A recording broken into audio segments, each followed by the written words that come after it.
평강. 그러니까 하나님 이외에 하나님 그리스도를 통하지 않고 우리가 마음의 평강과 평화를 누리는 것은 불가능하다. 그렇게 뭐 생각이 아니에요. 그렇고 그래서 항상 그리스도가 이제 하나님과 우리 사이에 막혀 있는 불화를 제거해 주신 인간은 하나님께 나가야 되거든. 나가서 아뢰고 기도 하나님과 관계에 막히면 다 막힙니다.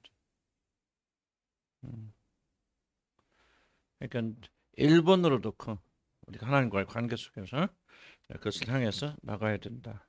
그래서 예수 그리스도가 우리 평강 평화. 그래서 중요한 질문 중 하나는 좀 여러분 평화와 평강을 늘 있습니까? 어려움과 고난 속에서. 그래서 저도 이제 어려움 겪을 때 하나님께 기도하고 간구하는 것은 항상 이런 생각, 문제가 다 풀어지면 그때 내가 하나님과 평화하겠다는 것은 잘못된 생각이죠.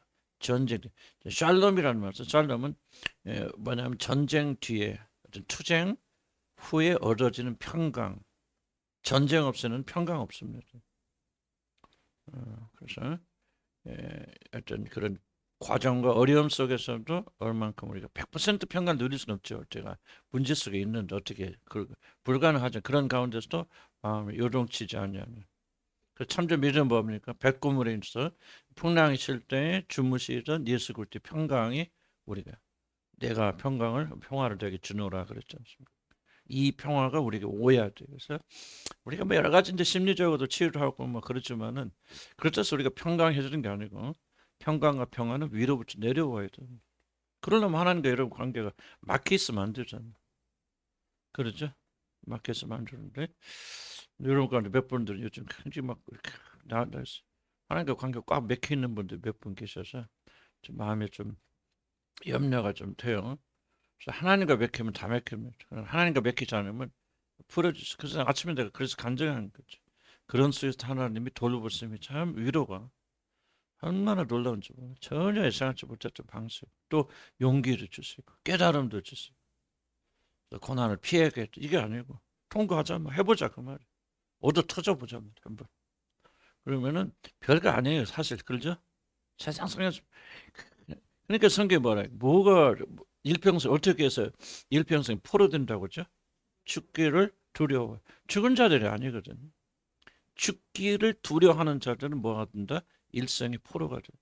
죽기를 두려워. 싸워보자 그래. 들어가 보자. 마셔보자. 별거 아니거든. 할만하거든. 하나님 그게 어떤 의미에서 평강이다. 예수 그리스도 안에서 이 주시는. 오늘은 이제 하는 것은 요한 하나님은 우리의 의가 되신다. 몇 페이지입니까? 100, 157페이지. 하나님 우리 거룩이라는 말하고 약간 좀 다른 말이 비슷한 맥락이기도 하지만 여호와의 치르케는 잊어버려 괜찮고 여호와는 우리의 의가 되신다. 의로움이 되신다. 그런 얘기입니다. 제가 막 책을 꼭 중심을 할 수는 없고 그냥 훑어나갑니다. 왜 이런 예언이 나왔는가? 그러니까 왜 하나님이 우리의 의로우심이라고 하는 이것이 주어졌을 콘텍스트가 있어요. 이 콘텍스트가 좀 중요할 수 있다. 그래서 이 책이 나온 것은 언제냐면 그런 에레미야 시대 유대 왕조가 급격히 몰락을 자초할 때였다. 이스라엘 왕국 열지파가 유다로부터 따로 떨어져 나가서 그래서 이제 왕국이 분리되죠. 그래서 이스라엘 남왕국과 북왕국이 통일했던 때는 딱 두 대밖에 없습니다. 누구죠? 다윗과 솔로몬 세대. 그리고 나서 그 아들 르호보암 시대에 갈라져서 열지파는 유다를 배반, 다윗의 집을 배반하고 이스라엘이 됐고, 그리고 북왕국 이스라엘이 됐고, 북쪽에 있던 이스라엘이 이제 예루살렘은 남쪽에 있고, 그래서 남왕국 유다와 베냐민인가요? 그렇게 두 지파만 이제 그 하나님 나라에 이제 가담하게 되어집니다. 그래서 북왕국은 빨리 망해요. 빨리 망하고 이제 남왕국도 뭐 비심에 몇 년이 뭐 그건 잘 기억이 안 나니까 어쨌든 그 당시에 폐역하게 되어지고 이제 왕들이 또 어떤 때는 사람 잘 믿었다 뭐 했다 반복하다가 결국 마지막 때 돌아가게 되어지면 아주 폐악해서 이제 하나님이 유다를 이제 바벨론의 포로로 잡혀가서 완전히 멸망하게 되어지는 거기서 또 이제 건져서 다시 돌아오게 하시지만은 이제 그런 시기에 이제 이 이름이 주어졌고 특히 이제 에레미야서나 보면은 바로 그 시대에 이제 경고했던 여호와 하나님의 어떤 그런 심판을 그런 어두운 시기에 이 이름이 그들에게 주어졌다 하는 것. 요시야가 막 일어나서 대개혁을 일으키잖아요. 하지만 그 얼마 가지 못하고 요시야 임금이 죽으면 또는 살아있을 때도 뭐 그들이 또 이제 어렵고 힘들 때는 매달렸다가 또 좀 편해지면 다시 또 돌아오게 되는 이걸 계속 그 반복하여서 여호와 하나님 보세요. 악을 향한 왕들 계속 이런 더 이상 유다가 회복돼서 되돌아올 수 없을 그런 시기가 되어졌죠. 그래서 하나님께서 이제 열왕기하 23장 같은 보면은 내 이름을 두리라 한 이 전을 내가 헐어버리리라. 하나님과 관계 성전 세웠지만은 그 성전 안에 더 이상 거하지 아니하시고 내가 차라리 이 전을 헐어버린다는 최후의 심판을 통보하셨을 때, 그때 나오는 그런 이름이죠. 그러나 항상 하나님 은혜는 그겁니다. 끝이 아니죠. 이 사람들이 멸망했지만은 끝이 아니죠. 애굽으로 포로로 잡혀갔지만 하나님께서 그를 건져내시죠. 그러나 광야에서 있던 모든 자 다 죽잖아요. 그러나 그들 후손을 이렇게 내으시죠. 또 광야에서 쫙쫙 이렇게 나오지만은 결국은 거의 다 대부분의 사람들은 뭐 합니까? 하나님 배반하고 우상을 섬기고 바벨론에 포로로 잡혀가죠. 그런데 하나님께서 거기서 끝이 아니고 그 중에서 몇 사람 선택하셔서 불러내시는 그걸 가리켜 남은 자라 말하죠. 고레스 왕이 명령을 내립니다.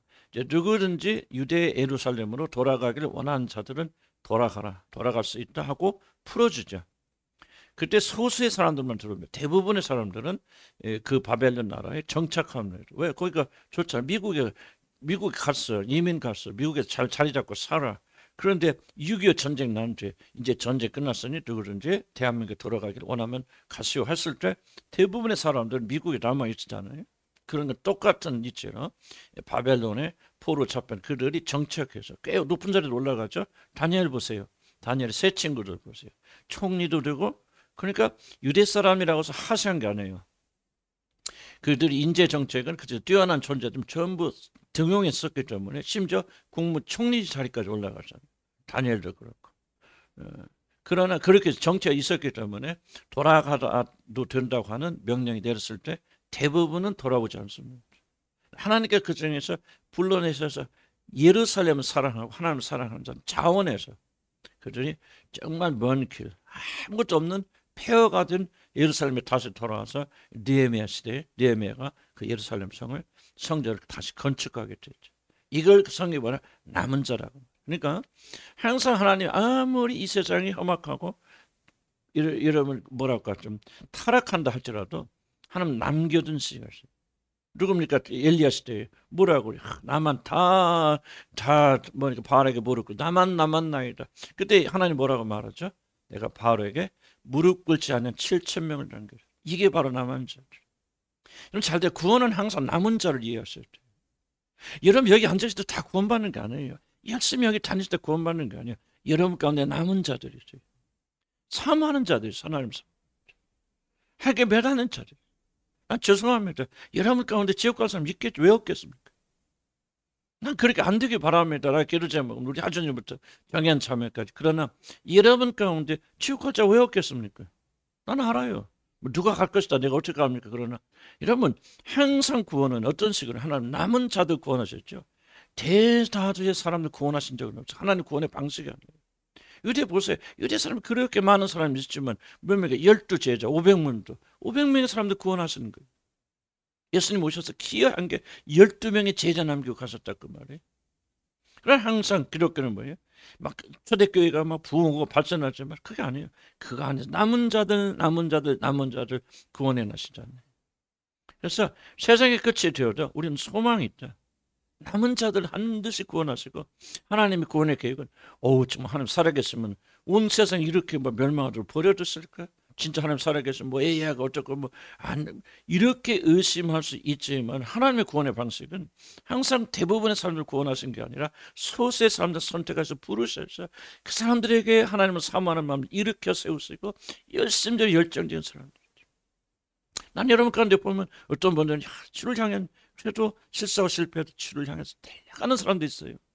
그러나 어떤 사람들 보면 그냥 될 수 있으면 어쩔 수 없이 와 계시지.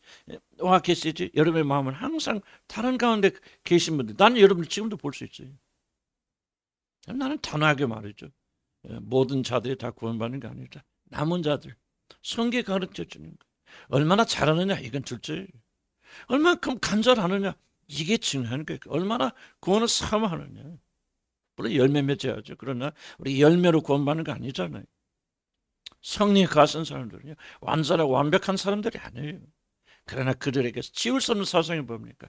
주님을 사모하는 마음, 사랑하는 열정, 어쩌든지 뭔가 주님을 향해 나가려면 열심히 보는 자들.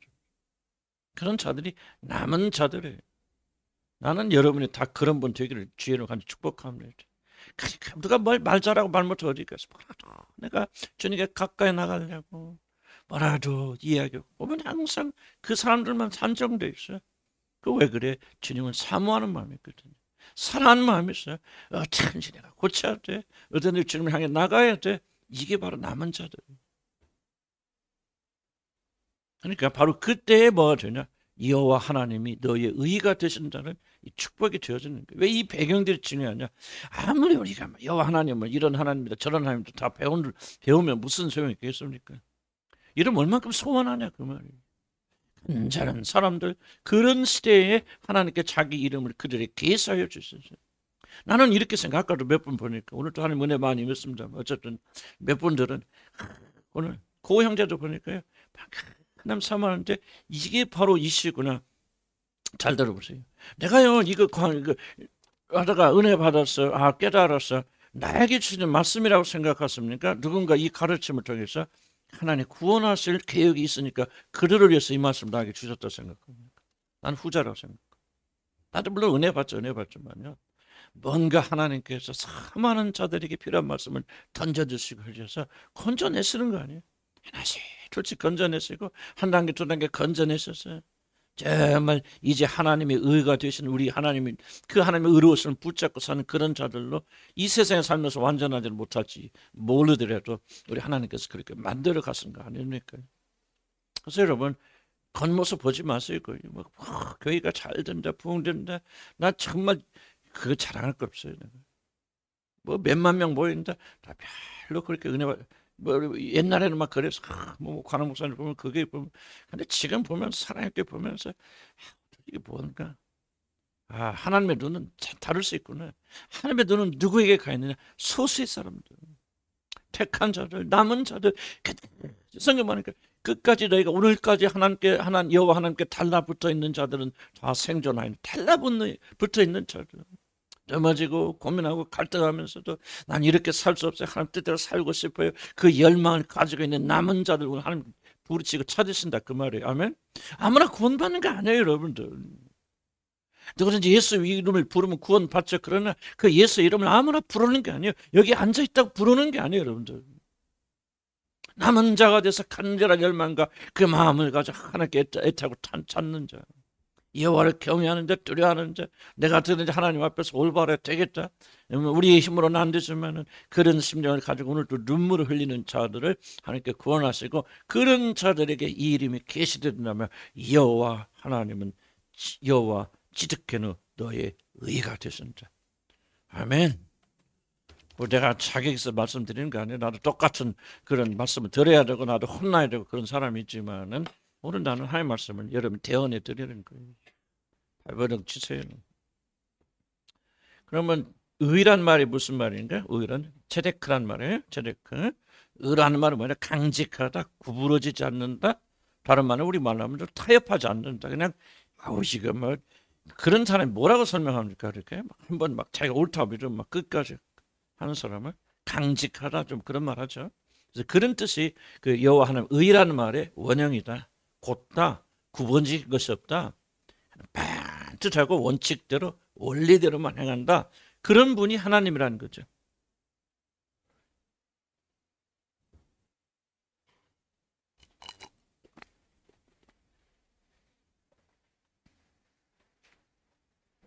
그래서 이제 외적으로 이게 요구할 때 우리 의롭게 살아야 할 때는 뭐냐? 우리 이제 그 행위를 거룩한 삶을 우리에게 요구하신다. 의롭다는 말은 거룩한 삶. 예를 들자면은 이제 구약 시대에는 이 의롭다는 말 어떻게 많이 사용하냐면 저울 옛날에 저울 장사하잖아요. 그러면 요즘도 그래 저울 속이잖아요. 속에서 막 이거 1kg인데 막 900g 해놓고 1kg 맞춰놓고 1kg 팔고 막 속인 자들이 많이 있는데 그 옛날 고대 성경에는 구약 성경에는 어떤 사람 의로운 사람이라고 하냐면 이렇게 속이지 않는 사람, 정직한 사람. 이게 의롭다는 말은 항상 하나님이 관점에서 말할 때 의롭다는 우리가 다른 것은 아니고요. 굉장히 뭐랄까 거룩하다는 말은 의롭다는 말은 굉장히 정직하다는 말. 삶 속에서 하나님의 거룩하심과 의로우심 그대로 반영되어져요. 이게 하나님 의로우심이 어떤 기초가 되어지는 것입니다. 저도 참 이렇게 뭐 여러분 죄송합니다. 여러분 장사하시는 분도 계시고 그런 분도 계시나요? 이렇게 어쨌든 뭐 판별을 할 수도 있고 뭘 수도 있고 저도 이렇게 양평에 가서 땅을 하면서 이렇게 하는데 무슨 생각을 내가 하냐면 참 이게 이해하고 용서하고 들으시기 바랍니다. 절대로 예수 믿는다고 하는 사람 고백하는 사람만 쓰지 말아야 되겠다. 이게 목사 입에서 나오더라고요. 사실 우리 교회도 이거 공사 뭐 하면서요, 뭐 전기 공사를 맡기고 뭐 이게 몇 개 봤는데 전부 다 한결같이 집사요 뭐요. 그래서 시키거든. 근데 정직하지 않아. 성경 말하는 정직하지 않은 사람 가르쳐 뭐하냐? 의롭지 않다고 말하는 게. 의로운 사람이 아니요, 불의한 사람. 저울 속여. 그래서 가난한 자들 착취에 삶과 굉장히 연결되어 있대. 이런 정직한, 이런 보세요. 많은 사람은 의롭다는 말을 그냥 종교적 개념으로 생각한다면 여러분 지금 뭐예요? 하나님 앞에서 기도해, 하나님 찾아, 하나님 사랑해, 의롭죠. 그런데 그게 아니에요. 여러분 직장에 가서 일할 때 얼마큼 정직하게 일합니까? 고용주가 안 본다고 해서 여러분 어영부영합니까? 뭐 청소하시고 빨래하시다가 이러면 뭐 집주인이 없으니까 아유 그냥 하는 대충 이게 바로 여러분 의롭지 못한 그 사람 의로운 게 아니라는 거예요. 하나님은 그런 면에서 정확하게 의로우신 분이라는 거예요. 너 얼만큼 마음으로 나를 뜨겁게 사랑하냐? 그거 보는 게 아니에요. 얼만큼 정직하게 사느냐 그 말이에요. 정직하게 사는 얼만큼 금전적인 면에서 특별히 금전적인 면이 제일 중요하겠죠. 얼만큼 다른 사람을 속이지 않느냐 그 말이에요. 얼만큼 고용주가 보이지 않는 그런 자리에서 그래서 이 성경 보면 뭐가 나옵니까? 이 바울의 서신에서 보면 노예들 종들에게 종들아 주인이 없다고 해서 그렇게 속이는 자 되지 말고 성실하게 마치 주인 그리스도에게 하듯이 그렇게 성실하게 하라고 자기 나도 예수 믿는 사람 너도 예수 믿는 사람 어영부영하지 말라는 얘기죠. 왜 그런 얘기를 하느냐? 이게 일맥상통하고 있기 때문에. 여러분 여기 앉아서 얼마나 종교적 행위를 하고 기도하고 이게 중요한 게 아니라는 거야. 얼마큼 의로우냐, 얼마큼 정직하냐. 왜? 하나님 고든 분이 정직하신 분이에요. 이걸 정하신 분이 하나님께서. 속이는 일을 하지 말라고. 뭐 여러분 해당이 뭐 안 될지 우리 뭐 교회는 다 뭐 그러는데 뭐 장사라 그러면 뭐 거짓말하지 말라 그 말이야. 하나님 보실 때 불의한 자들이. 이거 하면 안 돼. 이거 팔면 안 돼. 팔지 말라 그 말이야. 속이지 말라 그 말이야. 뭐 나만 먹으면서 장사하는데 뭐 우리는 뭐 장사 없으면 어쩌든 뭐 손해 보면서 팝니다. 그렇게 거짓말하지 말라 그 말. 하나님 왜? 하나님은 강직하신 분이다. 반드시 의로우신 분이라 그렇게 심판하실 것이기 때문이다. 그래서 고대 로마인들에게 있어서 정의로운 사람 어떤 사람이나 막 나가서 막 나는 정의다 그렇게 외치는 정치가가 아니라 공평한 저울을 사용하는 자를 가리켜서 정직한 사람. 그러나 삶에 굉장히 중요한 의미가 있다. 그래서 나는 그렇게 우리 청소하시면 우리 많습니다. 우리 교인들이 그런 분들 청소하실 때 주인 없다고 여러분 어영부영하지 마세요. 대충 하고 쉬려고 하지 마세요. 우리는 정직하게 살고 그게 바로 하나님 앞에 의로운 거죠. 뭐 그렇게 하고 교회 와서 막 하나님 사랑합니다. 그런 말 하지 말라 그 말이에요. 이해하시죠? 무슨 말인지? 하여간 뭐를 하든지 최선을 다하는 사람이 되어야 된다.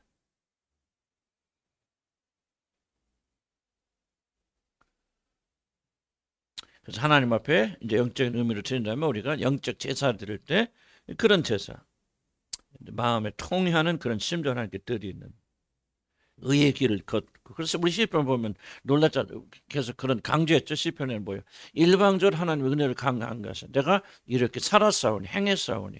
왜 행위를 강조하게 되느냐? 하나님 편에서 보면 그 행위가 엄청나게 중요한 그런 거기 때문에 마음속에 그 다른 사람 속이는 마음이 있다면 그것은 하나님께 드리는 제사가 아니다.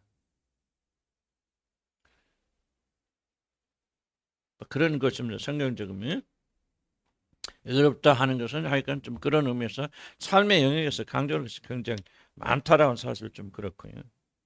바로 여호와 하나님은 이제 의로우신 하나님이라는 사실 우리가 좀 많이 기억을 할 필요가 있다. 그래서 시편 129편 4절 보면 하나님은 의로우신 분이다. 정직하신 분이다. 그러니까 잘 들으시기 바랍니다. 우리가 이런 하나님을 이해하게 될 때 뭘 이해하게 되냐면 하나 심판에 대해서, 구원에 대해서 우리가 이해하게 되는 거죠. 왜 하나님은 일방적으로 우리 죄인들의 죄를 사하지 않으시는 거예요? 왜 그러죠? 그런 공의롭고 의로우신 분이거든요.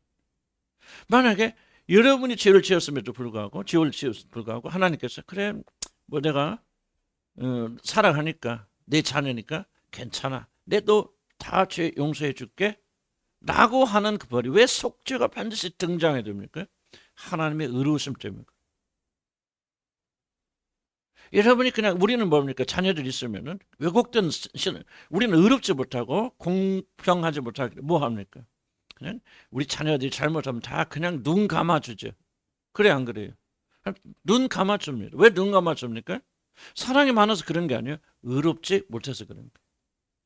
근데 의로우신 분들은 아무리 자기 자녀를 할지라도 굽을 수 없어요. 골아요. 그래서 반드시 자기 자녀를 할지라도 벌을 줍니다. 이게 바로 의로운 하나님. 그래서 의로우신 하나님은 여러분이 죄를 지었을 때 우리들의 죄를 그냥 눈 감아 주실 수가 없어요. 그래서 반드시 뭐가 나오면 이 죄에 대한 대가를 지불해야 됩니다. 그러나 여러분이 지불하면 어떻게 됩니까? 죽고 멸망받아 영원한 지옥에 던져지니까 하나님께서 여러분을 용서하시기 위해서 뭐 하시죠? 예수 그리스도 아들에게 우리의 모든 죄가를 여러분이 다 옮겨 놓으시고 여러분이 죄를 용서해 주십니다. 공의로운 하나님 타협하지 않죠. 여러분 이 말을 그냥 듣지 마세요. 내가 듣지 말라도 안 듣겠습니까? 여러분이 이 진리를 깊이 깨달으면 깨달을수록 구원의 감격은 늘어날 수밖에 없죠. 속죄에 대해서 왜 그렇구나. 기독교 핵심이 속죄인가를 이해할 수밖에 없죠. 왜? 하나님 공의로운 하나님 아니라면 기독교 핵심은 속죄가 될 수 없죠. 우리 죄를 용서하기 위해서 하나님이 그 아들을 죽일 필요가 없어요. 공의롭지 않다면 다 눈 감아서 뭐 내가 용서하기로 했어. 내 주권이고 내 마음대로 할 수 있어 하고 용서할 수 있죠. 그런 능력이 있죠. 하나님은 권세가 있으시고 그렇게 하지 아니하신 이유는 뭐예요? 공의로우신 하나님. 이 공의로우신 하나님 앞에서 누가 설 수 있어요? 그러니까 여러분 진짜 하나님을 만난다면 어떤 의식이 생기죠? 죄인의식이 생기죠. 죄인의식은 뭐예요? 내가 어떤 도둑질을 해서 그 의식이 아니에요. 나는 공평하신 하나님 앞에서 의롭지 못한 존재라고 하는 것을 진실로 받아들여요. 그렇기 때문에 내가 의지하고 받아들일 수 있는 것은 그리스도의 은혜밖에 없다는 사실을 깨닫게 돼요. 그러니까 하나님의 은혜를 알려면은 반드시 뭐를 알아야 하냐? 우리가 의롭지 못함을 알아야 돼. 그래서 뒤에 설명이 되겠지만은 하나님의 의가 항상 평행해서 가는 건 뭐예요? 하나님의 의로우니까 평행해 가는 것은 여러분의 불의예요. 나는 의롭지 못함이에요. 나는 선한 것이 하나도 없어요. 모든 사람 다 죄를 지었어요. 나는 주바. 그래서 우리는 뭐예요? 하나님 앞에 나갈 때는 어떻게 밖에 나갈 수밖에 없죠? 그래서 그리스도의 의를 힘내고 그래서 그분의 은혜와 자비 앞에 나갈 수 겸비한 마음으로 나갈 수밖에 없죠. 이걸 여러분 깨닫지 못하고 믿지 못하니까 구원받기 앉아있지만 참 이게 참 어려운 일. 주일학교 선생님들도 다 구원받아 나 모르겠어요. 이게 이슈라 이게. 이게 문제라. 여러분 보세요. 그냥 다 구원받았다 이 확신이 아니에요. 여러분 자기 체면이 구원이 아니에요. 뭐에 구원받는 자들은 오직 나는 은혜로밖에 나갈 수밖에 없다는 사실을 그냥 깨닫는 게 아니라 이 공의로우신 하나님을 만나야 돼요. 하나님의 심판이 얼마나 무서운가를 깨달아야 되죠. 자기 아들조차 아끼지 않냐고 죄를 심판하신 그 강직하신 하나님, 그 의로우신 하나님이 나를 보실 때 어떨 것이에요? 나는 죄밖에 지은 거 없잖아요. 굽은 것밖에 없어요. 하나도 제대로 펴져 있는 거 하나도 없어요. 그러면 그런 우리가 구원받을 수 유일한 방법은 뭐예요? 하나님의 은혜 위에는 없다 여러분. 은혜를 깨달은 사람은 뭐예요? 겸손해지고 하나님께 매달려져요. 교만한 자들은 목 탁 세워요. 왜 교만한지 아세요? 여러분이 하나님을 모르기 때문에. 하나님 모르니까요. 자기 의로, 자기 행위로 구원받는 줄 그렇게 생각하니까 하나님 은혜를 알지 못하죠. 은혜를 알지 못하니까 자기 목이 굳어져 버리는 거예요. 그럼 왜 은혜를 알지 못하느냐? 하나님의 의를 알지 못하기 때문에. 나를 포함해서 말씀드린 거예요, 여러분들. 자기 공로로, 아직도 공로로, 노력으로, 그래도 내가 교회 다니니까, 열심히 교회 다니고 뭘 하니까, 기도하니까 구원을 받았다고 대부분의 사람은 아직도 그런 생각을 하고 있단 말이죠. 왜 그런 생각하느냐? 하나님의 의를 모르기 때문에. 우리가 대충 의로우면은 이 모든 것이 다 커버가 된다고 생각해. 왜? 하나님의 요구가 뭔지를 몰라, 우리들은. 하나님 얼마나 거룩한지를 몰라. 하나님 앞에서 눈끝만한 죄도 용납되지 않아요. 그는 소멸하는 불이시래. 악을 참아보지 못하시. 눈끝만 누룩, 눈끝만한 누룩도 지배되지 말지라. 왜? 하나님은 거룩하신 하나님이시거든. 그 하나님을 알게 될 때 내가 얼마나 죄에 물든 더러운 자인지, 이 더러운 자가 어떻게 무엇으로 구원받냐 말이지. 하나님의 은혜 외에는 예수를 통해서 너는 죽었다 깨어나도 내 의로움의 수준에 도달할 수 없어요. 그렇기 때문에 네가 안 되니까 네가 지었던 모든 죄를 그 거룩하신 아들 하나님께 다 옮겨놓고, 그리고 이 하나님께서 사람이 되셔서 인간으로서 행할 수 없는데 인간으로서 그 하나님의 모든 거룩함을 다 성취하시고 단 한 번도 죄를 짓지 아니하시고, 그리고 그가 우리 대신 죽으셨기 때문에 우리 죄가 용서받았을 뿐만 아니라 그분의 의로우심이 우리에게 전가되어졌어요. 우리는 의로운 사람 되고 우리의 죄는 그분에게 던져져서 의로우신 그분이 우리 대신 죄인 돼서 죽으셨고, 그리고 그가 사시면서 이룩하신 인간으로서 완성하신 그 의로우심을 우리에게 선물로 주셨어요. 우리는 의롭게 되고 그분은 죄인 되고, 죄인 된 그를 하나님께서 높이시셔서 하나님 자리에 앉히셨어요. 모든 이름이 그분 앞에 무릎 꿇어 주라 부르게 하시고. 이게 구원이란 말이에요.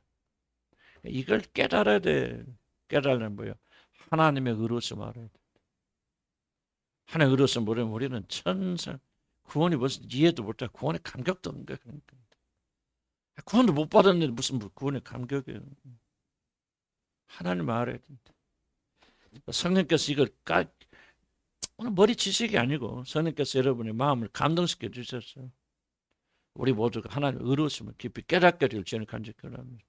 그래서 구원 받았지만은 다시 구원의 과정을 겪어야 돼요. 누가 구원받은 증거냐? 그 사람 구원받는 안 받는 거예요. 좀 자기 자신을 죄인의 괴수로, 하나님의 은혜가 아니면 전혀 구원받을 수 없는 나는 죄인의 괴수예요. 하나님이 불쌍히 여겨주심으로 나는 구원받았습니다. 모든 것은 하나님의 은혜입니다. 그게 여러분의 마음의 중심에서 이게 믿고 고백되어지면 변치 않을 사람 없어요, 여러분들. 변화는 변화되어서 구원받는 게 아니고 참된 구원을 받으면 다 변화하게 돼 있어요. 변화가 없다면 그 사람 구원 못 받은 거예요. 완전한 사람 된다는 게 아니야. 태도 변합니다. 잠시 잠깐 어려운 일 있어 여러분이 할 수 있죠. 나도 막 양평에서 하면서요. 다른 거 하나도 없어요. 빨리 주님께 돌아가고 싶습니다. 아유, 저 빨리 내려놓고 내가 좀 마음을 다해서 주님을 섬기고 싶었는데 이놈은 이거 처리하지 뭐야지. 나 이게 다 그치. 원이 뭔지 무슨 의미가 있지? 재산이 무슨 의미가 있지? 아무 의미 없어요. 그냥 오직 한 가지 얼마. 주님 빨리. 뭐 육신적인 왜 섞여 있지 않겠어요? 그러나 나를 장악하고 있는 대부분은 뭐야? 돈도 아니고 집도 아니고 못도 아니고 그거 다 없어도 괜찮아. 하나님 좀 마음을 다해서 주님을 섬길 수 있고 방해받지 않고 주님을 섬길 수 있게 해주는 이 열망의 기도와 간절함이 그렇게 왜 우러져 나오느냐? 나는 자신 있게 말하지. 나 구원받았어. 그래. 내 안에 주 성령 계시기 때문에. 돈이 있어지는 없어지느냐? 그걸 참 아유 그런 생각도 들지만 그 별로 아무것도 아니에요, 여러분들. 집 하나 떨려가면 어떡합니까? 누구 죽으면 어떻습니까? 삶 어떻습니까? 물론 쉽다는 말을 제가 하고 있는 게 아니에요. 그러나 그것보다 더 소중한 게 있잖아요. 우리가 왜 그런 생각합니까? 여러분이 새로운 사람이 되어졌고 새로운 존재가 되어졌고 그리고 여러분 안에 그분의 거룩한 성령이 거하시기 때문에 이로써 여러분이 하나님 자녀인 줄 안다. 얼마나 완전합니까? 그 말이 아니라 여러분이 마음이 지금 어디로 흘러가고 어디로 기울어져 있다. 아멘. 하나님의 구원받은 자들은 하나님 향해 가게 돼 있지. 아유, 하나님 살아계시다는데 왜 이렇게 막 어려움이 막 생깁니까? 왜 돈이 이게 아니지, 이게 아니지. 그런 생각이 들 수 있지, 인간이니까. 그러나 그런 생각 우리가 끌고 가지 못해. 끌고 갈 수 없죠. 귀찮다. 돈 없어. 가져가세요. 믿음이 어디에서 그런 게 아니에요. 그냥 내 안에 계신 분이 그러고 내 속 사람이 하나님에는 더 중요한 것이 없으니까 그렇게 되어지는 것이죠. 그렇게 해야 구원받는다는 얘기가 아니죠. 전혀 그게 관심 없다. 그렇게 안 되어진다. 그러면 도대체 당신은 누구냐 그 말. 당신은 누구냐 그 말. 어찌 당신 스스로 가리켜서 나는 하나님 자녀라고 말할 수 있고 구원받다 말할 수 있냐. 여러분 어디로 마음이 기울이냐. 여러분 스스로 판단하시고 아시고 좀 모자라도 괜찮아요. 있는 게 그래도 뭐 나는 뭐다? 그대로 나는 딸이다 아들이다 아들이다 상속자들이다 이런 확신이 속에서 일어나면 괜찮아요. 부족해도 넘어질 수도 있고 실수했고 실패할 수도 있고 그런 인간이에요. 그러나 중요한 것은 여러분의 마음이 어디를 향하고 있느냐 이게 중요한 거예요. 실수하고 실패하면서도 하나님을 찾습니까?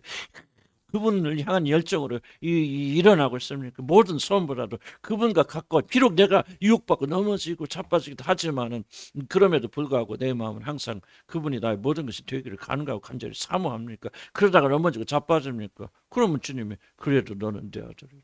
내가 너의 마음의 중심을 본다. 네 마음은 깨끗한 자 나를 향해 있다. 야곱 보세요. 얼마나 야곱은 죽을 때까지 사실은 문제 많은 친구입니다. 그 야곱이 거룩함이 어디가 있어요? 그런데 하나님이 가장 사랑했던 자가 누구? 야곱 아니고 야곱은 전심을 다해 하나님 향해 갔죠. 타고난 기질이 없고 성품이 그래서 막 그런 거지. 너무 실수하고 또 속이고 막 그래도 하나님 외에는 하나님 없으면 하나님이 여러분 마음의 중심을 차지하고 계시다면 여러분 좀 부족해도 괜찮아요.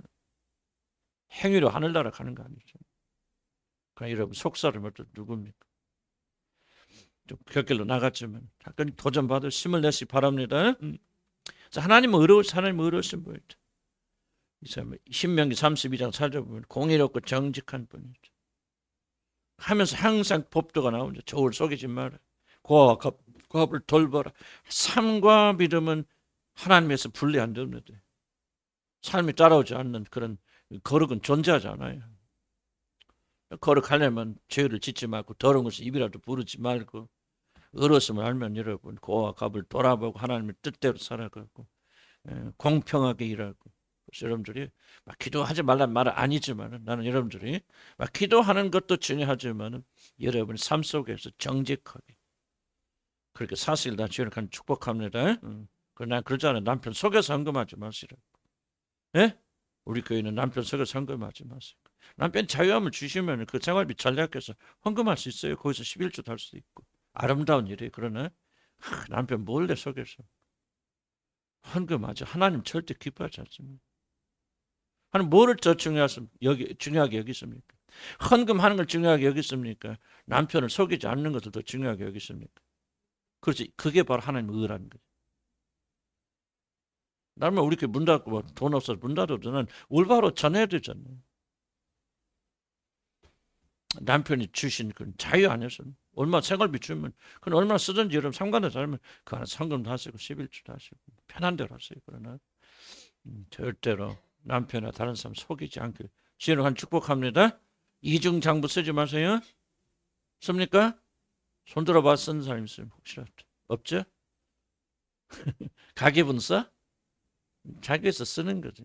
내 말 무슨 취지인가 이해가시죠? 자, 믿음은 그냥 그런 거 아니에요. 막 교회 가서 엎드려 기도만 하고 있다 그 믿음이 아니고 집에 돌아서 화목하라 그 말이에요. 남편 섬기라 그 말이에요. 나 우리 교회는 철회를 하는 1번의 원인이 이거예요. 난 철회한다고 해서 교회 하지 마. 1번의 의무는 뭐야? 여러분의 남편을 섬기는 거예요. 자식을 섬기는 거예요. 자식들 내편기적인 과거로 충분하잖아요.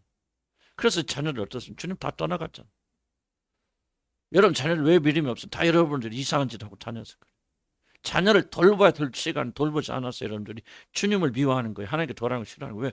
왜? 우리 엄마가 하나님께 미쳤다고요. 그러면 미쳐서 어렵게 생각할 것은 여러분이 다른 남자 바람나서 여러분 자기를 돌보지 않았으면 그 남자 미워 안 미워? 미웁죠. 똑같은 거. 여러분 하나님께 미쳐서 돌아다니고 집을 돌보지 않아서 자기들 상처받았으면 그 아이들 하나님 절대 안 돌아옵니다. 성령 역사 아니면. 여러분 그러니까 우리가 잘 키울게요. 지금이라도 늦었다 생각하지 마시고 나 기도하지 말라 들었네. 그러나 어떤 형태로 기도하시더라도 집안일이 1번이다. 남편 섬기는 것이 하면 열심히 잘해드리고 안마도 잘 맛있는 것도 많이 해드리고 그리고 남편을 공경하고 사랑해요. 남편은 아내를 자기 몸처럼 사랑. 그것이 오늘 하나님의 의란 말을 자꾸 우리가 곡해서 그러는데 하나님의 의는 그냥 우리가 종교적 행위를 자꾸 의라고 생각해요. 집안에서 하나님 주시는 의무는 안 하고 그냥 교회 와서 막 열정적으로 찬송 기도하고 무슨 막 집회도 아니고 막 성령 처음 말씀 나가 자빠지고 그러면은 그것이 바로 의로움이냐 그 말 아니라 그 말. 하나님의 의로움 뭐와 많이 관련이 있다? 생활과 관련이 있다. 말씀에 관련이 있다. 여자들은 남편 뭐 밥을 맛있게 해주든지 그럴 자신 없으면 맛있는 거 사주든지 둘 중에 하나란 말이에요. 아멘? 좀뭐 말려도 잘해줘. 해간 다 잘하지? 잘하리라 믿습니다만은 그것이 바로 우리의 마땅한 의무고 하나님의 거룩하심에 맞는 의로움에 맞는 것이다. 공의롭고 정직한 분이다.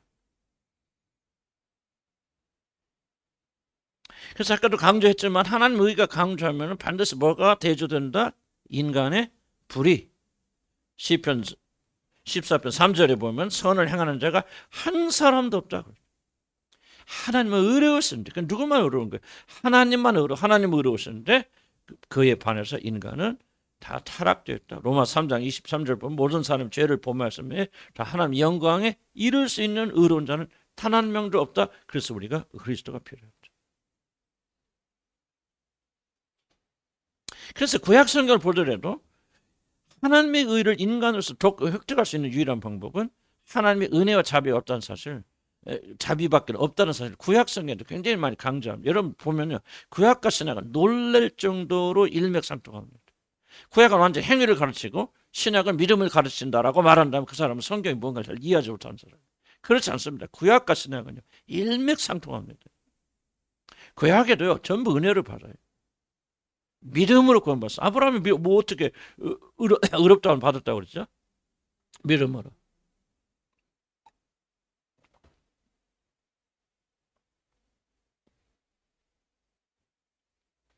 그래서 이스라엘 백성은 성경에 뭐라 했냐면 목이 곧은 백성이라 그렇게 칭하는데 이 목이 곧은 백성들이 하나님께 돌아올 수 있는 방법은 다른 거 없어요. 하나님이 남은 자들 구원은 하나님의 은혜밖에 없어요.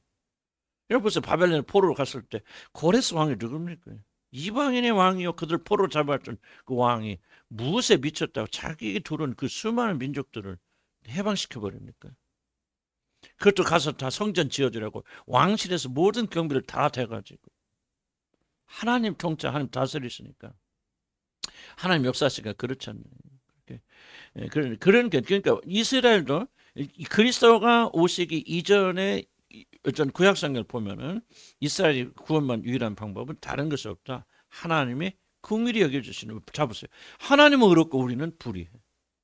하나님은 온전히 거룩하셔서 누구도 그분의 눈의 수준에 할 수는 없어요. 그래서 아니 모든 사람의 죄를 범하고 선한 사람은 없나니 하나도 없다고 말했을 때 그 말은 윤리적 도덕적으로 모든 데 다 실패했다 그 말입니까? 그 말이 아니죠. 우리의 수준으로 볼 때는 정말 그 윤리와 도덕적으로 꽤 수준이 높은 사람들이 적지 않게 있단 말이지. 그럼 무엇으로 보니까 하나님의 온전하신 거룩하신 눈으로 보니까 이 세상에는 그 거룩하심이 도달할 수 있는 사람이 하나도 없다는 거예요. 다 하나님 앞에서 흠과 점밖에 없고 지옥에 들어갈 수밖에 없는 죄가 다 숨겨져 있는 사람들이다. 즉 하나님의 영광에 이르지 못하는 것은 하나님의 거룩한 수준에 도달한 사람이 단 하나도 없다. 그런 사람이 구원 받으려면 뭐예요? 구약이 됐건 신약이 됐건. 신약은 구체적으로 예수 그리스도가 등장하지만 그 이전에라도 하나님이 은혜와 자비로 바뀌는. 그래서 하나님께 나가는 모든 자들, 하나님께 동행하는 자들은 그저 행위가 아니라 오직 하나님의 긍휼하심을 입는 이 은총을 힘입어서. 자, 아브라함이 뭐죠? 하나님께 부르시기 전에 아브라함의 아버지 데라가 뭐였다고 했어요? 우상 장사였던. 저쪽 강저편에 있을 때는 우상을 섬겼던 사람이에요. 아브라함 뭐예요? 그때는 아버지가 우상숭배자면요, 그건 자동적으로 아들은요 우상숭배자예요. 다른 종교를 선택할 수 없어요. 그러면 지금도 죽습니다. 지금도 칼로 찔러주기나 그 명예살인이라고 그랬어요. 그러면 그 몇천 년 전에는요, 그거는 아버지가 우상인데 밑에 아들이 다른 걸 섬긴다, 말도 안 되죠. 그러니까 아브라함도 우상 숭배자였다. 우상 숭배자였던 아브라함을 하나님께 부르셔서 그가 하나님이 그에게 자기를 가르쳐 주잖아요. 그래서 수십 년 동안 그가 누구신가. 그래서 그 불러서 그와 교제케 하시고 순종케 하시고 복종케 하시고 마지막 때는 독자들까지 아낌없이 하나님께 드리는 믿음의 사람으로 하나님께 만들어 나가십니다. 그러니까 우리 구원은 전적으로 하나님께서 일방적으로 불러주셔야 돼요. 그래서 이게 구원이 어려운 거예요. 하나님께서 일방적으로 여러분 부르신 자들만 구원받는다. 그러면 여러분이요, 그 구원을 받아들이려면 뭐 해야 돼? 내가 구원을 받는데 나는 아무것도 할 것 없어. 오직 그분이 나를 긍휼히 여겨주신 일만 바라봐야 돼. 그 사람에게 필요한 하나의 유일한 조건이 있단 뭐예요? 겸손이죠. 겸손만이 하나님의 은혜를 바라볼 수 있게 돼요. 여러분 잘 들으세요. 윤리적 도덕적 이 실패가 아니에요. 겸손하지 못한 사람은 절대 구원에 들어갈 수 없어요, 여러분들. 교만한 사람들은 좀 달라져요. 나는 여러분들 보면요, 다 그런 거 아니지만 이렇게 보면 뭐가 약간 좀 잘 풀리면 사람 달라져요. 자기가 풀리든지 자기 자식이 풀리든지 여러분은 모르죠. 내가 뭐 완전히 달라요. 뭔가 성공하고 잘 되고 편안해지면요, 당장 인간은 뭐를 잃으냐? 겸손을 잃어요. 겸손이 뭐예요? 교만은 뭔지? 내 힘으로 내가 이 선악과를 따먹어 지혜로 주면 하나님처럼, 하나님 없어도 항상 인간의 근본적인 마음속에는 하나님을 제거해버리고 내가 하나님 되려는 강렬한 기본적 열망을 가지고 있고, 구원받아도 육신 안에는 이것이 뿌리예요, 근간이에요. 우리 몸을 흐르는 수액이 뭐냐? 바로 하나님이 없어요. 내가 하나님 되겠다는 것이, 이것이 여러분이 육신을 지배하는 지배의 원리입니다. 할 수만 있으면 인간은 교만해요. 그래서 항상 자기를 쳐서 굴복시켜서 그리스도에게 사로잡는 것은 그리스도의 겸손하심으로, 하나님이심에도 불구하고 동등됨을 취할 것 여기지 않고 자기 몸을 비워서 종의 모습을 가져서 죽기까지 복종하신 그분을 우리가 힘입지 않고서는 우리가 구원에 도달할 수 없어요. 그래서 여러분들이 기억하세요. 겸손 외에는 함께 나갈 게 있어요. 그 겸손을 이해하고 받아들이시는 뭐예요? 이걸 이해해야죠. 오늘 하나님은 의로우신 분이라는 사실을. 물론 그래야만이 하나님이 그리스도를 통해서 우리의 의가 되어주시는 거예요. 자, 무슨 말 이해하시죠? 하나님 그 의로우신 하나님의 의를 받으려면 우리가 뭐예요? 겸손해 그분 앞에 나가서 그분이 주시는 의를 힘입어야 돼요. 그러려면 뭐밖에 없어요? 나에게는 의가 존재하지 않는다. 인간에게 나는 의가 있어요. 이제 하나님처럼. 보세요. AI 있잖아요. 아까도 간식감독 목사님들 그런 얘기 나눴는데, 잘 보세요. AI 촉진 뭐예요? 이제 3년 후는요, 인간의 지능을 뛰어넘는 새 종족이 만들어집니다. 이게 과학자처럼 키스튼가 그 교수님이 그 뇌과학 전문하신 교수님 강의하는데요, 난 그 말 참 일리가 있다고 그래요. 당신 이런 뛰어난 기계, 인간보다 더 빠른 기계를 상대한 게 아닙니다. 지금까지 인류가 역사상 단 한 번도 보지 못한 새로운 환경 속에 들어가는데, 그것은 뭐냐? 인간과 전혀 다른 종류의 종족이랄까, 그 인류를 만나는 겁니다. 3년부터. 잘 들으세요. 근데 그럼 뭐예요? 3년부터 뭐 어떤 일이냐? 이제 인공지능이 인간의 뇌 모든 영역을 뛰어넘는데, 잘 들어보세요. 이 뒤에 뭐가 있을 거예요? 무슨 생각을? 뭐에 대한 도전이라고 생각하지? 그 하나님의 뜻, 그렇죠. 하나님보다 더 뛰어난 존재 인간을 우리가 만들 수 있다. 이게 이제 인류가 정말로 갈 수밖에, 하나님 심판할 수밖에 없는 이유가 여기 있다.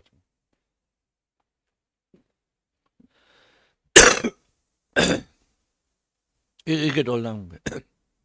그럼 뭡니까? 인간이 하는 거예요. 인간이 뭐하고 있어요? 창조주 하나님에 대한 절대적 도전입니다. 우리가 선악과를 먹고 지혜를 얻어서, 지혜잖아요. 지혜를 가지고 결국 우리가 하나님보다 뛰어난 존재. 사단 루시퍼가 말이죠. 내가 가장 높은 곳보다 더 높은 곳에 내 자리를 두고, 지극히 높은 곳에 내가 올라 내 자리를 거기에 두고 지극히 높은 자 겨루리. 사단이잖아요. 그러니까 지금 이제 AI가 나오는 것은 사단의 첨단병입니다. 사단의 직접적 도전이에요. 그럼 나는 그렇게 생각할 수밖에, 이제는 하나님의 심판이 시작될 수밖에 없다. 여러분 가볍게 여기지 마. 내 말 가볍게 여기지 마시고. 이게 과학자들 얘기는 3년부터 시작된다. 지금 내가 하는 종교적 이해는 안 할지 모르죠, 그 사람들. 그러나 인간보다 더 뛰어난 인류가 나오는 건 3년 뒤부터 이게 시작돼서 확 퍼지지는 않겠지. 그 사람들 확 퍼지지는 않겠지. 모든 영역 속에 이제 스며들어가서 결국은 AI가 모든 걸 지휘합니다. 그러나 뒤에 내가 더 무섭게 보는 것은, 이거는 여러분 종말제 종말이, 지금 옛날에 우리가 어렸을 때 예수님 오실 때 가깝습니다 하는 말하고는 종류가 틀린 말입니다, 여러분들. 지금 육룡적이 무슨 이거 인치는 게 그게 무슨, 이거 다 준비되어 있어요. 그게 핵심이 아니에요. 여기 숨어 있는 무서운 것들. 그럼 나는 여러분들이 적어도 10년 안에, 나 모르겠어, 10년 안에 우리가 주님 오신다고, 우리가 어떻게 그거를 안 오신다고 어떻게 우리가 장담할 수 있냐. 인류는 끝이 되어져 가고 있죠. 가볍게 여기지 마시고, 그럼 우리는 뭐 해야 됩니까? 열심히 공부하세요. 나와서 기도하시고, 성 진리 말씀 가르치는 대로 살아가시고, 그리고 제가 이제 이런 이야기 하는, 과학 얘기 하는 것은 아니고, 우리가 사는 이 마지막 시대 어떤 시대가 되고 있는가 우리가 깨어서 기도해요. 좌로나 우로 치우치지 말아야 돼. 마지막 시대 견딜 수 유일한 것은 복음밖에 없지. 다시 올체로 돌아가야 돼. 최초의 복음으로 돌아가서 예수 그리스도의 속죄 사역에 그 믿음 굳게 붙잡았어요. 여러분 가운데 거의 다 쓰러질지 누가 알아요, 여러분 가운데. 나도 그런 사람이 될까 제일 두려워요. 강하고 담대해야 돼요. 끝까지 우리 지키고 이겨나가야 됩니다. 소리는 우리의 의가 되신 예수 그리스도밖에 없다. 그래서 서서히 뭐냐, 이걸 통해서 이제 우리의 의가 되신 예수 그리스도밖에는 없다. 그래서 나는 이제 예수 그리스도가 어떻게 의가 되는 걸 다시 한번 이제 다시는 좀 설명할게요. 첫째는 우리의 불의를 제거하십니다. 그래서 우리의 모든 죄를 그가 친히 담당하셔서 그래서 우리가 의롭게 되잖아요. 왜 의롭게 됩니까? 바로 그분이 우리 죄를 용서하셨겠죠. 여기서 끝이 되면 안 되죠. 항상 여러분 이렇게 아까 앞에 설명했지만은, 여러분 의롭게 되는 건 두 가지가 있죠. 첫째, 죄가 제거되면 의롭게 돼. 그러나 죄가 제거된 상태는 죄 없는 상태지 의로운 상태는 아니죠. 죄가 제거된 사람은 언제든지 뭐 할 수 있죠? 다시 죄로 들어갈 수 있죠. 그러니까 죄가 돼서 내 죄 용서받아서 뭐 과거, 현재, 미래의 죄가 다 깨끗이 사하면, 이게 구원의 종착역이 아닌 이유는, 아무리 여러분이 과거에 지은 죄가 다 용서되었다 할지라도 여러분은 의롭잖아요. 의로워지려면 뭐가 돼요? 의로운 사람이 되어야 되는데 우리는 의롭지 않잖아요. 그러니까 뭐예요? 의로우신 분의 의로움이 여러분에게 전가되고 전달돼야 돼요. 실제 여러분에게 예수 그리스도의 의로우심이 주어져야 됩니다. 그래서 항상 구원은 이중적이에요. 우리 죄는 그리스도에 옮겨가서 죄가 사라졌고, 여기서 끝나면 여러분 의로움 안 됩니다. 반드시 뭐가 돼요? 그리스도의 의로움이 우리 안에 전가돼야 됩니다. 전달돼야 됩니다. 그럼 우리가 그 그리스도의 의를 어떻게 전달해요? 믿음으로 받죠. 그럼 믿음으로 그 의가 전달되는지 안 되는지 어떻게 압니까? 그리스도의 의가 전달된 사람들은 의로워집니다.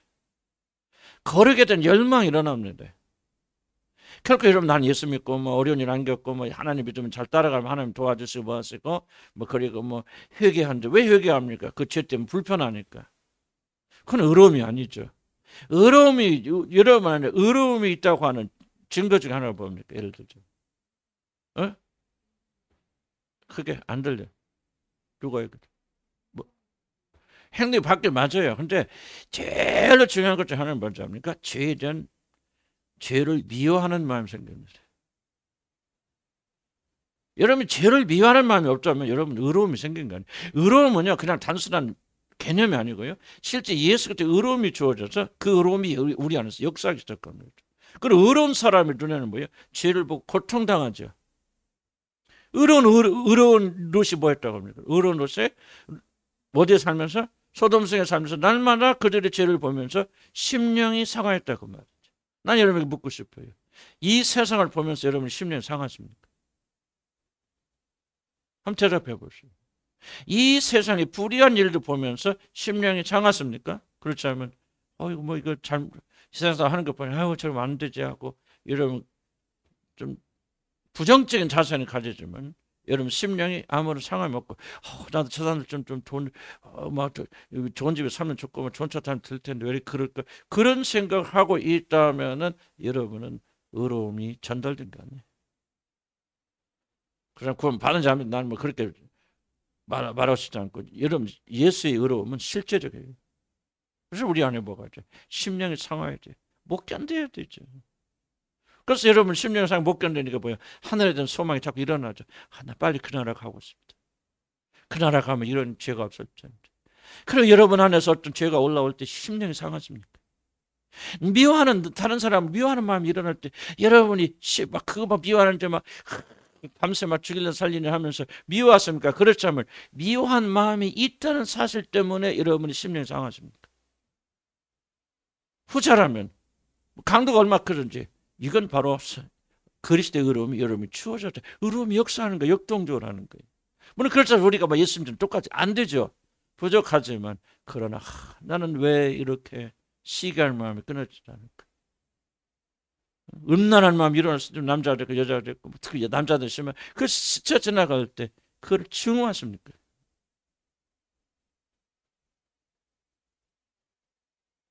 그렇지 않으면 그냥 엉뚱한 상사들 많이 하지만 교회 와서는 이렇게 사십니까? 여러분 아시잖아요 스스로. 남편이 미워하는 끊임없는 생각이 여러분을 괴롭힘 당하겠습니까? 그래 복수할 마음을 찾고 오겠습니까? 그를 긍휼히 여기면 또 한편으로 내가 누군가를 미워하는 마음이 있다는 사실을 서스라치게 느끼고 그런 마음을 가지고 있는 여러분 자신의 혐오를 느끼십니다. 전혀 다른 차원의 얘기입니다. 무슨 말이에요? 이게 충분히 이해할 수 있죠? 이로써 여러분 안에 하나님의 영이 거하시는지 그리스도의 의로우심이 여러분이 되었는지 안 되는지 아는 거죠. 열심히 교회만 다녀서 여러분 무슨 축복받고 뭐 구원받고 뭐 이런 그거요. 여러분 종교 그 사람 절대로 천국 못 갑니다, 여러분들. 그 사람이 이렇게 참 발전해서 또 믿음 진짜 구원받아서 달라질 수 있겠죠. 그러니까 열심히 교회 다니고 기도 나왔어요. 그러나 꼭 그런 상태에 머물러 있다면 그 사람은 절대로 하나님 나라 못 들어갑니다. 그리스도가 우리의 의라고 하는 것은 이중적인 의미를 가지고 있어요. 그가 우리 죄를 용서해 주셔서 법전에 의롭게 되었지만은 실제로 그분의 의가 의로우심이 의로운 심령이 우리 것이 되어져요. 죄를 볼 때마다 우리 안에서 불의한 마음들이 들끓어 오르는 거야. 못 참는 거야. 그러니까 그런 사람이 이제 죄를 점점 멀리하는 거 아니에요? 생각하고 생활의 편의를 위해서 여러분 뭐라 한다. 남편이 잘해, 남편이 또 나한테 잘해줘, 가정이 평화하고 애들이 좋으니까 그건 여러분이 수양하는 거죠. 그건 믿음과 아무 상관이 없습니다. 믿음은요, 예수 의로움은요, 형신이 실제로 뭐 무슨 뭐 기운처럼 그런 건 아니죠. 그런 어떤 실제적으로 여러분 이렇게 들어가서 여러분에서 잘합니다. 여러분 젖 붙여지잖아요. 젖 붙여주면 밑에 뿌리로부터 수액이 올라오면서 영양분이 그 가지로 들어와서 그 가지에 어떤 열매를 맺잖아요. 이 수액이 전달되지 않는다면 그 사람은 젖 붙여진 거 아니지. 거룩에 대한 열망이 생겨. 하나님 자신을 사모하게 되잖아요. 말씀을 사모하게 되잖아요. 말씀을 읽고 묵상하고 그리고 말씀에서 또 길을 찾고 말씀대로 살려고 발버둥치고 의무적으로 있습니까? 의무적으로 행합니까? 나도 뭐 여러 가지 보면 걸리는 게 한두 가지 아니야. 한두 가지 아니지만은 싹은 있잖아요. 내가 완전한다. 어떻게 내가 완전합니까? 완전히 거리 멀어요. 그러나 내가 전에는 가지지 못했던 이런 정말 새로운 요소들이 내 안에 존재하고 있다. 비록 그것이 아직은 성장하지 못하고 있을지 모르지만은 나는 전에는 가지지 못해. 죄 지으면 뭐 하나님께 벌 받고 지옥 가니까 앉으려고 그랬지. 내 심령 속에 저희를 혐오하는 마음이 없었다. 왜? 그리스도의 의가 내게 주어지지 않았기 때문에. 그리스도의 의가 주어지면 여러분 거룩한 거예요. 거룩한 것은 신분만 거룩하다는 게 아니에요. 이런 실제로 거룩한데 아직 거리가 멀어. 그러니까 성령께서 그렇게 만들어 가시는 것이지. 성령께서 책망하시고 지정하시고 나는 우리 교회 가운데 죄송합니다. 많지는 않지 모르지만 꽤 숫자들은요. 지금 내가 볼 때 저 사람 진짜 구원받아. 뭔지 잘 모르겠어. 어찌 보면 다 가족은 낫겠지. 그러니까 저렇게 열심히 다니겠지. 그러나 진짜 성리 저들 안에 거하시는지 이렇게 말하는데 그릇이 참된 의의가 저래 있었어요. 저들이 어떻게 되니 그렇게 살려고 발버둥 치는지 완전하지 않은 괜찮거니 흘려넘지 마세요. 그러나 이런 마음속 전에 가지지 못했다면 어쨌든지 남편에게 그래도 잘하려고. 목사님 그렇게 하라니까 순종하는 것인지 그거 잘못된 거지. 이 마음속에서 우러져 나왔어요. 참고 견디고 인내고 그러다 한번 터져 괜찮아요. 터질 수 있지 인간이 어떻게 안 터지고 살아? 에? 그죠? 우리가 뭐 하나님이 하나님도 화낼 때 화내시잖아요. 그러나 하나님 여러분 아무렇게 살아도 된다는 말하는 것이 아니라 완벽주의가 아니라 그 말. 그러나 중요한 것은 여러분이 그런 에너지가 여러분 있느냐 그것이 여러분을 주도하고 있느냐 그 말이 주도하고 있느냐. 그래서 다른 무엇보다 내가 하나님 앞에서 거룩해지길 열망하느니까. 죄라는 것은 이름이라도 부르지 않고서 발버둥 치느냐 지으면서도 넘어지면서도 무엇이 기쁨이냐 주의 뜻대로 사는 것이 기쁨이니까 돈이 생기는 기쁨입니까? 하나님 알아가시는 것이 여러분의 생명을 줍니까? 하나님을 믿기 때문에 주어진 축복이 여러분의 기쁨이고 즐거움입니까? 여러분 자녀가 세상에서 좋은데 직장에 들어가고 여러분 성공하는 것이 행복입니까? 차라리 그런 거 없을 거고 가난하고 병들고 아무것도 못해도 주를 알아가는 것이 기쁨입니까? 나는 거짓말하네. 나는 이현성 목사님 봤죠. 다 없어요. 그냥 하나님 믿는 자녀 됐다 이거 하나면 그것도 목사가 됐으니 영광 중 영광 아니에요? 아멘. 우리 집사람 나고 다 그렇잖아요. 그럼 나라고 무슨 세상에 욕심 없겠어요? 공부도 잘하고 뭐 머리도 좋은 놈이 뭐 세상에 나가서 성공할 수 있을 텐데 왜 그러냐? 어떤 장로님이 그럴 때 그렇게 교회 충성 헌신하니까 그 아들이 신학교 간다고 하니까 그때 몇 번 했죠. 질실하죠. 그 장로님 뭐라도 이 미친놈아 세상에 헐거져서 목사들이냐? 그게 우리들이 진짜 신앙 우리가 보여주는 거 아니나 그 말이에요. 나는 이제 여러분에게 이게 나는 내 기도 제목이 아니에요. 내가 뭐 이거 왔습니까? 40명도 안 되는 어른들 40명밖에 안 되는 이 교회 와서 내가 정말 뭐 합니까? 한 사람 다 구원하는 게 내 부르시면 안 돼. 난 죽으나 깨나 그냥 복음 전하고 구원할 거야. 무엇을 올바른 구원의 길인가 가르쳐잖아요. 예수님이 내 죄를 용서해 주세요. 그 확신이 있으니까 다 천국 갑니다. 그 2단 중에 2단 아니에요. 그렇게 해서 구원받는 자가 어디 가서 그 잘못된 거 있나? 쥐어져 하는 자도 다 천국에 들어갈 거 아니에요. 죄 이름으로 이런 뭐 선지자 노릇하고 병든 자 고치고 귀신도 쫓아내는데 행악하는 자들이 내가 너를 도무지 알기를 원치 아니하노라. 그러면 하나님이 그리스도가 여러분 아시냐 그 말이에요. 아는 자들은 뭐냐? 거룩함에 예수 그리스도 의가 되시는 그분의 의가 실제로 우리 속에 들어와서 생명을 준다고. 안전하지 못하여도 그렇다. 다시 지친 다리 끌고 일어서서 어떻게 하든지 하나님 의롭게 하여 주시옵소서. 거룩하게. 구원 못 받아서 그런 게 아니에요. 구원 받으니까 그런 열망이 주어지더라고 말이에요. 예수의 성령 거룩한 성령 우리 안에 거하시니 그때부터 거룩에 대한 열망이 일어나고 왜 이렇게 나는 죄가 많으니까 가슴 치더라고. 죄로 인해서 어떤 결과가 생겨 그게 중요한 게 아니죠. 어떤 일이 일어나니까 나도 어떤 일이 일어나니까 주님 나 이거 어려운 거 피할 게 아닙니다. 뭐 잘못되고 뭐 걸리면 걸리고 나 그거 받으려고 하나님 나 그거 원치 않아요. 하나님 벌 주세요. 그러나 내가 하나님 앞에 한 가지 소원하는 것은 이 어려움을 때에서 하나님 나를 고쳐주세요. 징계해 주세요. 나 그렇게 기도하더라고요. 하나님 징계해 주시고 때려 주십시오. 그래서 내가 하나님 앞에 좀 더 올바른 삶 되기를 원합니다. 이 마음이 왜 열망이 일어나고 왜 이렇게 기도하느냐. 내 안에 그분의 성령이 거하시니까 갈등하면서도 결국은 인간 육신은 어쨌든 도망가고 싶고 피하고 싶은 생각이 있죠. 예수님도 피했잖아. 할 수 있거든. 이 잔이 내게서 떠나게 해 주십시오. 예수님 그렇게 기도하시잖아요. 그러나 뭐요? 내 뜻대로 내 원대로 마시고 아버지 뜻대로 하시옵소서. 아버지 영이 그 안에 가시고 아버지 이름과 뜻을 순종하는 것이 가장 중요한 사실을 유심없이 믿기 때문에 그렇게 본성을 꺾고 그렇게 굴복해서 기도하잖아요. 여러분에게 이런 본성이 있습니까? 있다면 감사한 거. 육신이 때로는 유혹받아요. 넘어지기도 하고 낙심하지 마시고. 점점점 예수 그리스도 안에서는 성장해 나가서 그분이 우리의 의가 됐습니다. 그럼 뭐의 마지막 심판대 앞에서 하나님께서 너는 의롭다 칭해 주셔야 돼. 여러분 의로움은요 칭의는 다들 연구 많이 보다 조금 공부하잖아요.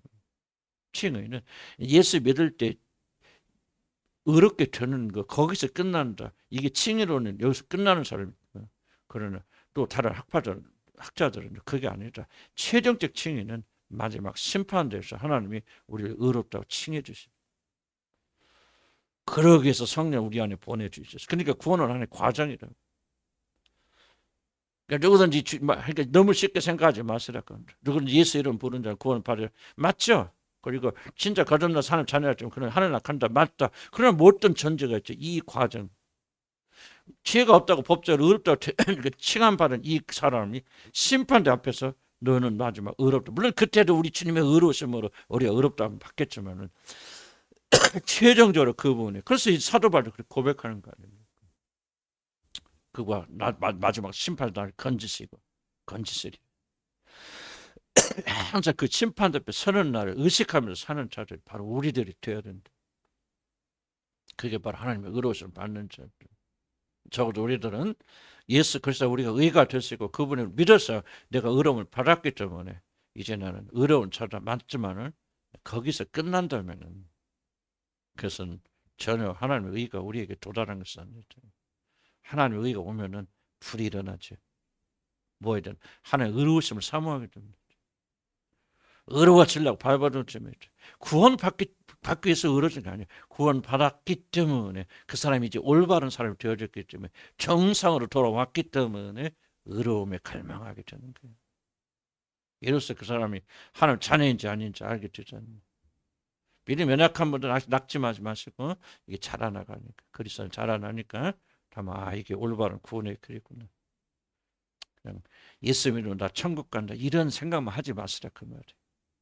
예수 믿을 때 의롭게 됐으면 영원히 의로워서 우리는 어떻게 살아도 무엇을 하든지 다 의로운 사람이라는 착각을 하지 마시고 그거 아니다. 그건 죽은 의. 그러니까 야고보서 나오는 그 행함이 없는 믿음 죽은. 행함이 없는 믿음 아무 열매 맺지 못한다. 그래서 모든 출발은 우리가 그리스도 안에서 의로운 자다. 믿음 아멘 하실 바 믿음으로 받아들이죠. 행위가 아니다. 갈라디아서.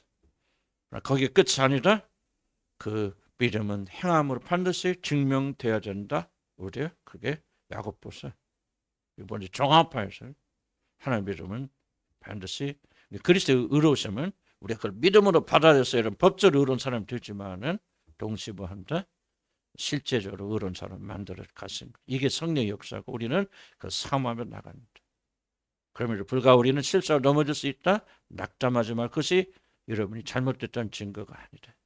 이런 마음이 올바른 것이 있는 여러분 하나님께서 그렇게 만들어 가실 것입니다. 의로운 자를 만드셔서 이제 마지막 심판 앞에서 그리스도가 나의 온전한 의입니다. 한 달란트 받았지만 이게 그 마지막 심판 이야기입니다. 한 달란트 받았지만 내가 열심히 부족하지 넘어지고 자빠지면서 의롭게 살려고 800원 줘서 한 달란트 남겼습니다. 착하고 충성된 자가 내가 살아있더라. 너를 위해서 준비된 이 영원한 유업을 이어라고. 나는 한 달란트 받았습니다. 이거면 된 줄 알았습니다. 그냥 믿으면 내가 예수를 믿음으로 내 죄 용서받았으니까 맨날 할렐루야. 그렇게 내가 이거 안 잊어버려서 곧고 숨겨놨나이다. 이 행악하고 게으르고 악한 종아 너는 밖에 나가서 슬피며 밖에 어디 지옥 가는. 그러니까 무엇을 했기 때문에 그런 게 아니에요. 참된 믿음은 반드시 이렇게 우리에게 결과를 만들고 증거를 만들고. 그러니까 구원받을 때 여기 계신 분들은 뒤로 물러서지 마시고 게으르지 좀 마시고 나태하지 마시고 저도 똑같은 나한테도 하는 말이에요. 힘을 내서 우리의 구원을 두렵고 떨리는 마음으로 이루어 나가시기를 주로 간절히 축복합니다. 아멘. 기도합시다.